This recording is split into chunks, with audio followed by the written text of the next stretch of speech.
Le 20 janvier 1977, Jimmy Carter devient officiellement le 39e président des États-Unis. L'achèvement d'une ascension inédite. Né à Plains en Géorgie, James Earl Carter avait d'abord entamé une carrière dans la marine. Mais le décès brutal de son père l'oblige à retrouver sa famille pour s'occuper de la production familiale de cacahuètes.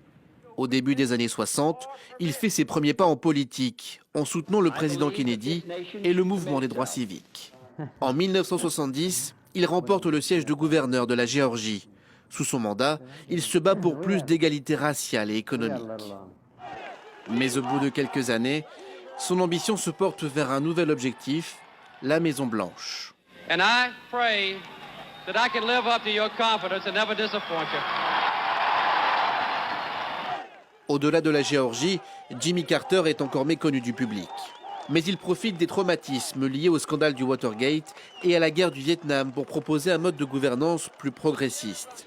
Face au président sortant Gerald Ford, il crée la surprise en accédant à la Maison-Blanche. Une fois installé, il s'attaque à deux dossiers majeurs, la maîtrise de l'inflation et la relance de la croissance dans un contexte miné par les chocs pétroliers. Point d'orgue de sa politique étrangère, les accords historiques de Camp David, instaurant la paix entre Israël et l'Égypte après des années de conflits. Mais en 1979, la révolution islamique en Iran va porter un coup à l'image du président Carter.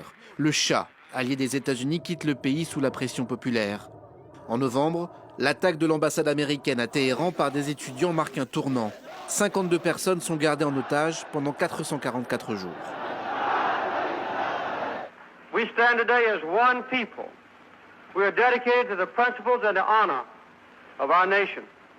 We've taken no action which would justify concern among the people or among the government of Iran. Aux yeux des Américains, Carter apparaît comme un président faible. Son échec sera l'une des causes de sa défaite en 1980 face à Ronald Reagan. Après la Maison-Blanche, il fonde le Centre Carter qui se donne pour mission de défendre la démocratie, mettre fin au conflit et lutter pour une sécurité sociale accessible à tous. En 2002, il reçoit le prix Nobel de la paix pour l'ensemble de son travail humanitaire. Alors que la présidence Carter reste encore un échec aux yeux d'une partie de l'opinion américaine, beaucoup saluent son travail dans l'humanitaire et la diplomatie, faisant de lui l'un des anciens présidents américains les plus appréciés à l'étranger.